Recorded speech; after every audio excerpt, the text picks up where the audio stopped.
मालकिनी जी, hello hello मालकिनी जी।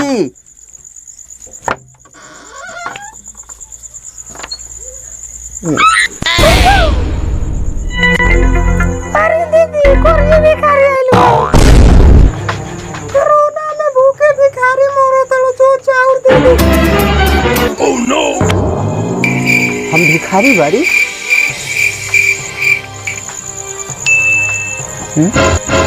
हम भिखारी बाड़ी? हम भिखारी बाड़ी? भिखारी ना बाड़ी तो कथी बाड़ी? तोरा चिन्हात नहीं कि हम के बाड़ी? तोर बाप के इकलौता दामाद 10 चकवा बैरिया वाला। अच्छा हाँ कोई नहीं बाहर हो तो फोन से लेखा लौकत रहनी। ई कोन हाल बना लेले बने? भाई कोरोना के महामारी में कोनो गली में घुसी तो पिल्ले निया दूरे दूरे भगावत रहलस। आ जब हाईवे पर निकली तो बिना पुलिस 2 डंडा मरले जाए ना 10। अब तो ऊपर से बैल निया मुहजाबी ना लगैले रह। अरे कैसे काहे पाक गेल बा? मुंह काहे करिया हो गेल बा? आ 1 महीना से पैदले आ रहल बाड़ी घामे घामे। हई भिखारी जैसा कपड़ा कहां से पहिर लेनी हो? इ तो रोड में फेकाइल है, उठा के पहिर लेनी हो।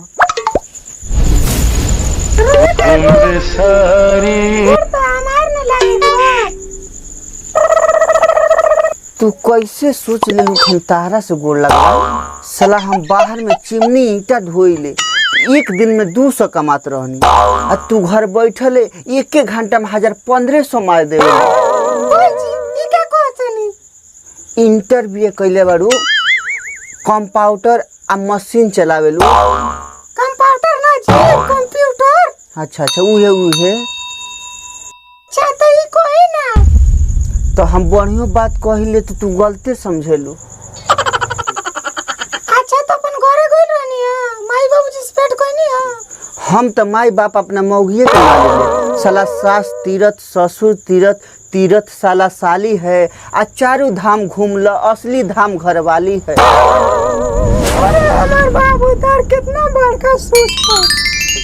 एगो हमार जो से हवा मरद बजो हमार पर छोड़ के अपन माई बाबूजी पर देवाला। आ तब का दीदी जी, मान ली कि माई बाबूजी मर जाई तो हजारों मिल जाई, मौगी मर जाई तो केने मिली? कैसे बाबू? हाँ देखी, माई मर जाई तो कोनो झगड़ा लगावना बूढ़ी आके कही चुप ना काहे रो तड़े, हम तोर माई बराबर नहीं खी, हमरे के माई कहिए। आ बाबूजी मर जाई तो कोनो न कोनो बूढ़वा जोन काका लागत रही कही चुप ना हम तोर काका बाड़ी त का, हमरे बाबूजी कहिए। आ मौगी मर जाई तो कोनो ना कही कि चुपन हम तार मौगी लेखा नहीं खी। यही से माई बाबूजी हम मौगिए के मानी ले। ठीक बा तो राउर बहन के हम ले आत बाड़ी। कहां ले आत बानी बाबू? हम मनले रही कि सही सलामत हम घरे पहुंच जाम तो दोनों बेकत हमें नारियल फोड़े जाइले। ए बाबू बिना बियाह कोई ले जाम तो गांव जवार के लोग का कहे? ठीक बा तब रखी। अब तो हम एकरा खातिर अब दूसर भातार खोजी। हम तो 2 दिन में अब ऊपर जाए वाला बा।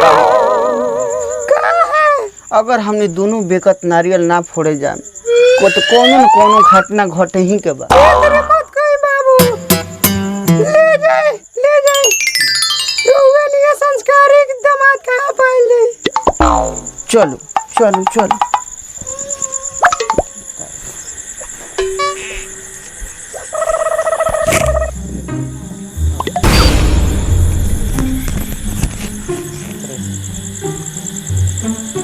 ए जी रुकिए, हम कोई बाने तने आराम कोई ले तब चले के। हाँ तो आवे के है जा, बड़ा चिकन जगह बा, बैठा।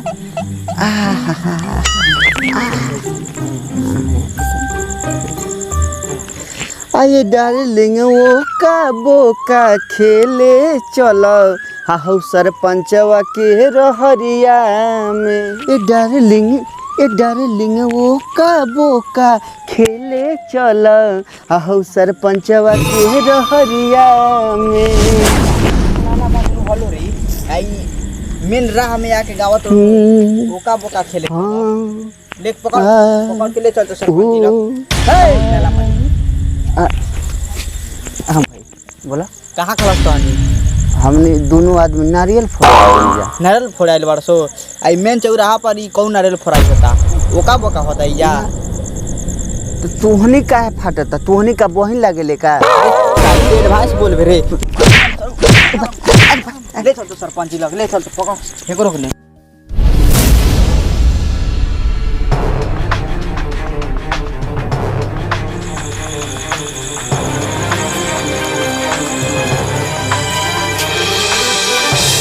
प्रणाम सरपंच जी ई दोनों से पूछी तो हमनी गांव के मेन चौराहा पर आके ई दोनों का करत रहले का करत रहत रे सरपंच नारियल फोड़त रहे चौराहा पर झूठ बोलता रहा झूठ अबे बड़ी मार झूठ बोलता रहा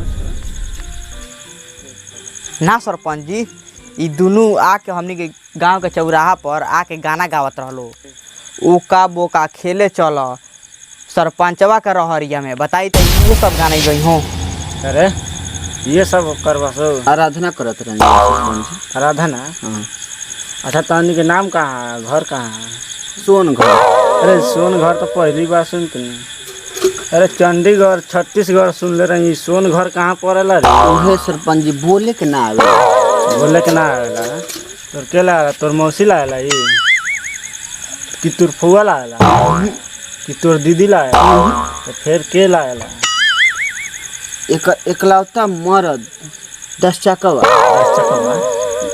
आज तक ले हमनी गांव के लइकन कौनो एंगा ना कइले बड़ो तो ते गांव के चौराहा पर गाना गावत रहे ओका बोका खेले चला आज डांट दे के जा सोई जा सरपंच जी कितना देवे के पड़ी 50,000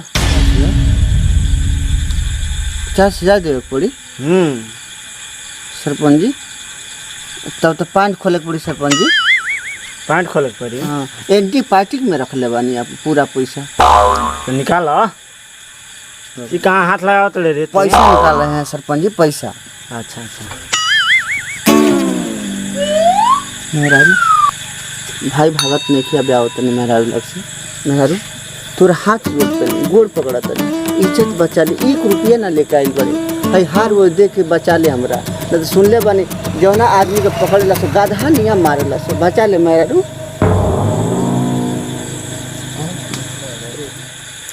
बोली सरपंच जी 60,000 का ठीक बा